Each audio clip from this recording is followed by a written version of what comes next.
Hello, everybody. I'm Jeff Moffa, and with me is Sean McEvely. Hello, everyone. We are doing the Advanced Features 2 presentation from the 2019 Knowledge Aware Conference. It wasn't videotaped, so Sean, we get to do it again. All right. You down with that? Good. All right. Can't wait. Let's get into it. Okay, Sean, let's go over our learning points for the Advanced Features 2 session. They are team collaboration on all Auros technologies is kind of what the team board does. It brings together a whole bunch of the important Auros technologies into one collaboration point. It's a one-stop shop for all timing assessments and issues, kind of restating the first point a little bit. And it introduces this aspect of timing and logical program timing, useful in program management to the general portfolio of Auros use cases. And lastly, Sean, I'm going to let you handle this one. Team boards are awesome. There you go. That's the most important one. All right. All right, so let's jump into demonstration. What do you say? Sounds good. And here we are at the Smart Tiles landing page. Sean's going to drive. I'm going to describe, and we'll talk a little bit. Sean, sounds good? All right. You did all the hard work preparing.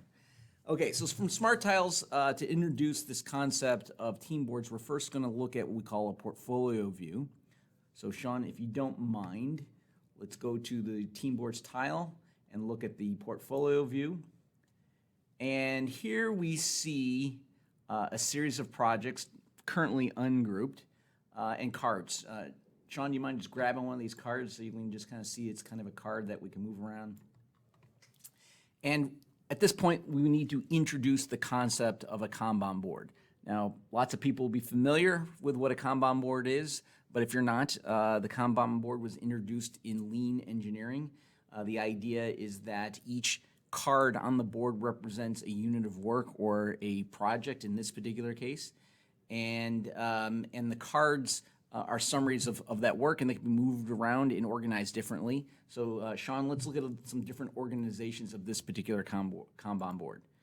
Okay, so you're going to go and change the swim lanes from no grouping to design phase. And now we can see these projects by design phase where each card represents a project. Sean, do we have another grouping we might show? Yeah, so we got phase here. If we wanted to look at it by my association, so just all the projects that are applicable to me, we can do so. So that's where your role is a swim lane. And so the last row, for example, is projects where you're just an observer, right? Correct. Yep. And then all these different other options. So another one we have here would be like project type. Okay, yep. All right, so we got a basic idea of a Kanban board. We're going to see that a lot on the team boards. This particular portfolio view is a view where each card actually represents a project team board. So let's get into a specific team board now. Okay. Yeah, so we have our example here for the Farbulator project. Go ahead and open this up. And voila, we have an actual team board. So let's kind of take a look around the team board. First, let's point to the walls or the slats. So Sean, if you can just mouse over, you can see that each of these slats represent, we call them walls. And so what a team board is supposed to represent metaphorically is this concept of a war room. Some of you may be familiar with that idea, but the idea is that a team would have a dedicated meeting space and all their relevant information and key metrics and to-dos and plans are on the walls. And this is typically in a physical world, a dedicated meeting room. So what we've done is we've virtualized this concept where each of the walls represented here are these slats, and we can look at each wall individually, and each wall has a dedicated purpose. Make sense? Yeah, and so these are all related to a specific project? Yep, all specific project and specifically a specific team on that project, their role on the project. So typically in an automotive type scenario, when the company's large, any project may have many of these team boards. At smaller companies, there may be one team board for one project. It really depends on the size of the company. Gotcha. Right, we use these all the time ourselves. We use them for our software factory. We use them for our seed projects, and it helps our teams collaborate and perform better and visualize the work that needs to get done and to get better each time we go through a work project. This particular wall we call the master assessment. And the master assessment represents the process by which the team has agreed to work or to participate. We did an advanced 1 session earlier today, and in the advanced 1 session we talked a lot about how methods, knowledge packet methods and assessments of those methods can do process visualization. That's what we have here. This is a method. Here the method has some steps: the value proposition, initial scope, risk assessment, functional planning, milestone review, and the team can collaborate on how they want to work, what they're doing, how they're progressing through in terms of time, in terms of completeness, and in terms of quality of event. The halos represent different qualities of event, and we can visualize the work that's getting completed. Again, we went through this in the earlier session. Right. Okay, so the master assessment is a great way for the team to land on a page and understand as a team what work has been done, to what level of quality, and what's the next step in the process. Sound good? Sounds good. All right, but very interestingly, the method that is here on the master assessment has some logical timing elements to it. And again, we talked a little bit about that in Advanced 1, where these checkpoints, the flags, can calculate their due dates and their statuses based on the work activity inside the method. So here's one: the risk assessment schedule is met. I think all these schedules are currently being calculated as being met, yes. So, but the logical visualization of timing is interesting, but another and very common visualization of timing is the idea of a Gantt chart. So we've got a wall dedicated to the project's Gantt chart. And what's really interesting is that timing has many sources. And we find that it's very hard for a typical Gantt chart to manage timing that's coming top down from a central planning system or from the customer. The customer demands a job 1 at time, at date YZ. The team has internal objectives that are based logically on the process on that inbound time, and then there are deliverables that are created ad hoc within the process, and we call this inside-out timing. So what's really cool about our team board Gantt chart is it's cognizant of all 3 levels of timing and allows them to interact with each other, and we're going to see that, right? So the checkpoints that are coming from the logical timing are in these folders. Sean, if you don't mind just opening, say, the scope and planning phase. And we see the intermediate checkpoints within that phase that are logically laid out based on either the timing elements within the process or even the end objective timing, say the job 1 date. The key dates that are coming top down are represented as the black milestones. Those could be coming from a customer or from some other kind of set of requirements externally.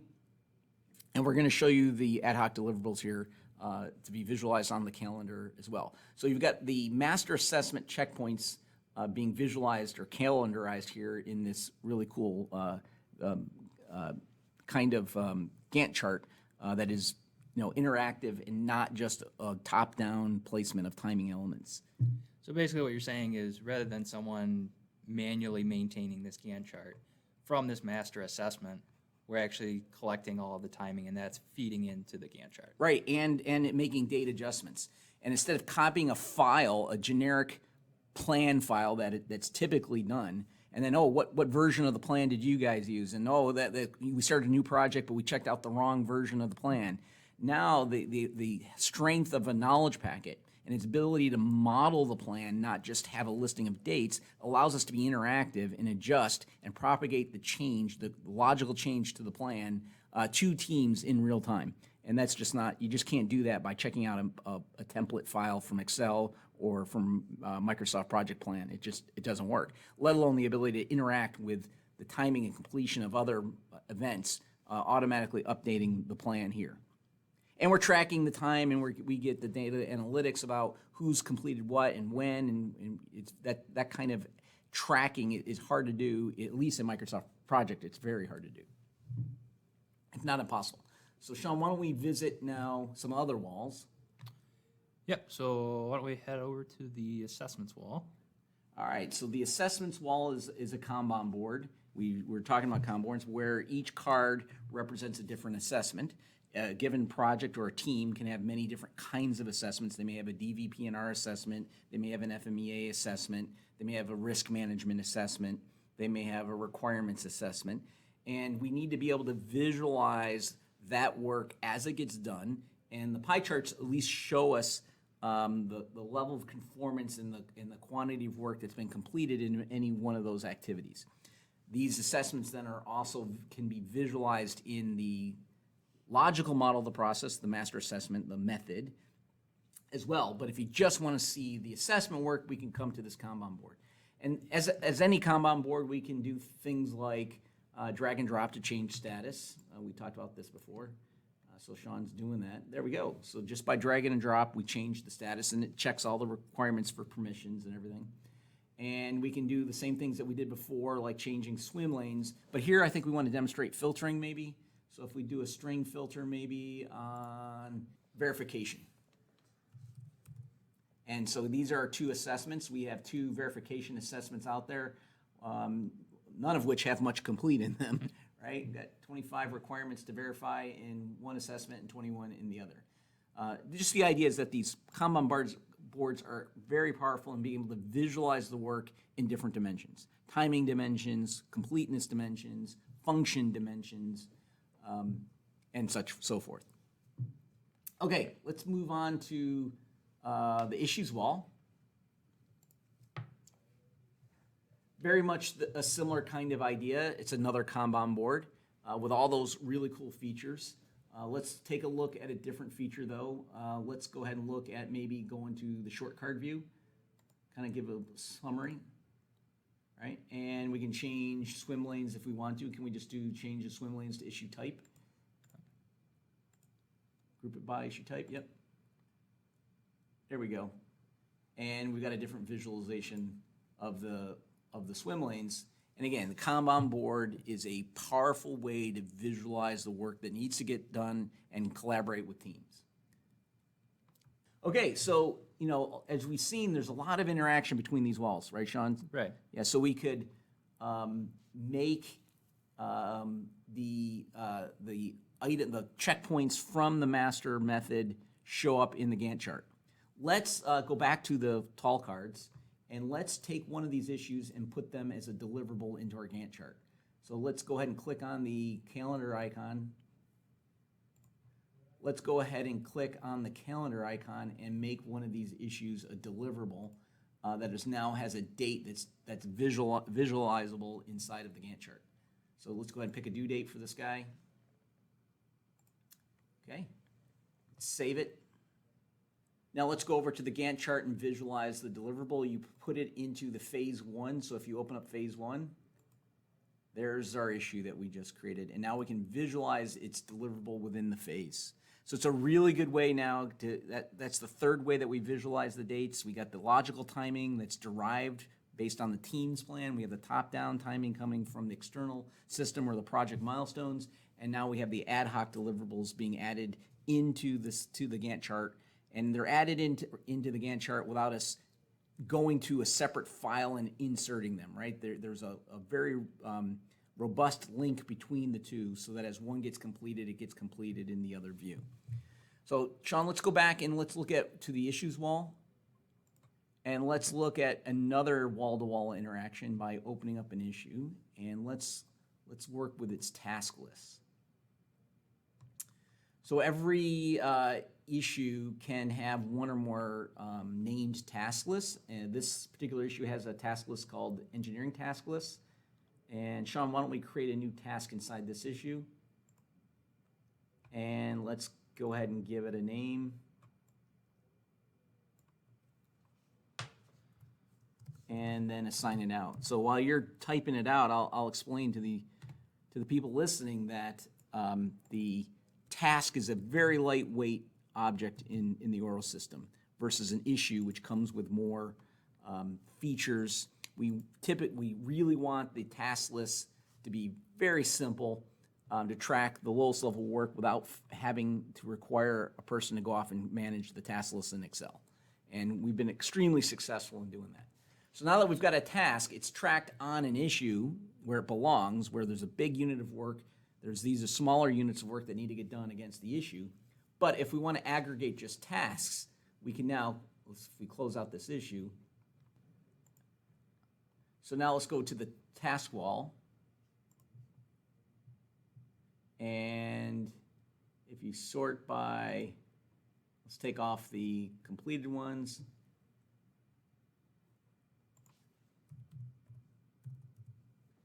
And there's the new task we just created with a target date of 11th of October.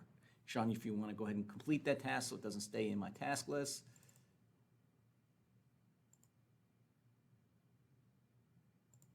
It's now gone. So it's a really, really cool, lightweight way of managing tasks without going to Excel, where everybody can still see what tasks need to be done as a team. And they're tracked against the unit of work for which they apply, which is really convenient from a program management standpoint. So as they're resolving the issues, these are all the minor tasks or actions that need to take place Before to close the issue. To close the issue, right? And I can see my task list, I can see the project's task list, and it's a convenient way we've seen, and a more powerful way than managing these things in Excel. Okay, let's go to the reports wall. So the reports wall is a convenient way to aggregate and visualize all the management reports and program tracking measurables that are important to your project. So you can create all the custom reports that you want relative to assessments and issues aging and KPIs. And Sean, I think what we're going to do now is go away from this project and let's look at the real dashboard that we use on our internal software factory site. Okay. Yep. So I will close out of this demo. So here is our IQ2 release team board, which defines our process. And we're going to go over to the reports wall. And these are the real metrics we use to track the project and to manage risk in the project. Okay, so the KPI ribbon, we're going to go to total issue coded count and check out this KPI. I really like this KPI because it's showing us the bandwidth of work as it gets completed, and the gray line reflects the previous project, the previous release, and the work that got completed. And we can see the differences in the how and when work's getting completed, and see if we're doing more work, we're doing less work, and so it's a very good and visual way to track improvements in process and in work throughput for our software factory. I'm sure there's analogs in many other businesses. So the KPI ribbon is really important to us to track and manage the trajectory of a project. And so Sean, let's go ahead and close this KPI. And then we have all the relevant reports that our process, or software factory process, uses. So Sean, if you just scroll down, we can look at a few of these. Now, it happens that we tend to change these reports in different phases because some reports are more important in different phases, so we kind of change them in and out. But all these reports have drill down. For example, if we wanted to go into this report and just show all the Fresh Eyes IQ2 that have been complete, we click on the bar, and we see all those units of work as issues that represents. I'm going to scroll down, just take a look through the list. Okay. So that was a look at the team board reports wall that we use for Auros. So we've looked at a couple of the issue reports, but it's not limited to that, right? We have all the different assessment reporting and things like that. So we looked at a couple of examples with issues, but it goes across all these capabilities. Right, and it's pretty customizable. The team can pin whatever reports they want to this wall, and everybody then has access to them. Okay. So I think we've done a good job of giving an overview, a very quick overview of team boards. I think we should now revisit our learning points to see if we've covered everything. So here we are at the learning points. So again, we were focusing on team boards, and the team board is made up of walls that represent visualizations of Auros technologies, the assessments wall, the issues wall, the task wall, and allows team collaboration around those. And in that collaboration allows, one spot to go for everything that they need to understand what's happening in that project. And it introduces this new to Auros, this idea of timing, where we have the logical timing, the top-down timing, and the deliverable timing, ad hoc deliverable timing. And so I think we did a good job of covering those three. So Sean, the last one. Team boards are still awesome. Yes, they are. Okay, everybody, thank you for listening to this recap of the Advanced Features 2 presentation that was given at the 2019 Knowledge Aware Conference. We didn't record it live, so we came back and recorded it for you here. Hopefully you enjoyed it. Thank you very much. All right, thank you.